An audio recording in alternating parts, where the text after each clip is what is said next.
Ce terrain agricole est un exemple type de destruction du sol. Les arbres et cocotiers sont abattus, les plantes arrachées et brûlées. La terre risque de provoquer des coulées de boue pendant les fortes pluies. Donc là, on voit que la ligne de crête se dessine, c'est ce qu'on appelle une ravine, et c'est ce qui va en fait favoriser le phénomène de ruissellement quand il va pleuvoir. Et du coup, quand il va pleuvoir, là, vu qu'elle se confond avec la parcelle, toute la terre, ce sera de la terre qui va couler jusque dans la rivière. La terre a même été vidée de ces rochers. Les tas de cailloux comme ça là, pourraient être utilisés par l'agriculteur pour mieux lutter contre l'érosion. Mais la façon dont c'est disposé, ce n'est pas du tout le bon positionnement. Il aurait pu les mettre tout en ligne et là, ça aurait arrêté la terre. À Mayotte, les champs sont défrichés par le feu.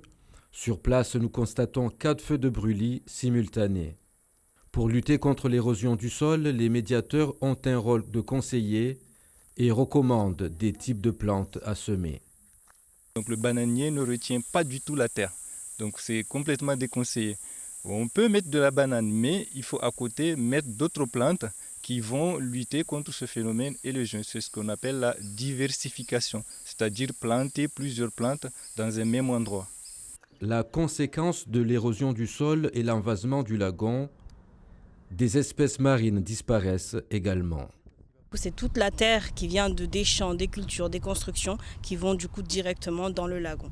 Et il faut savoir que du coup la mangrove servait de filtre et là on voit qu'elle a disparu et du coup c'est encore plus un plus gros risque en fait. Et une des conséquences du coup par rapport au lagon, c'est la diminution des ressources halieutiques, donc tout ce qui est poissons, crevettes et tout ça. À chaque saison des pluies, 3 tonnes de terre par hectare vont dans le lagon.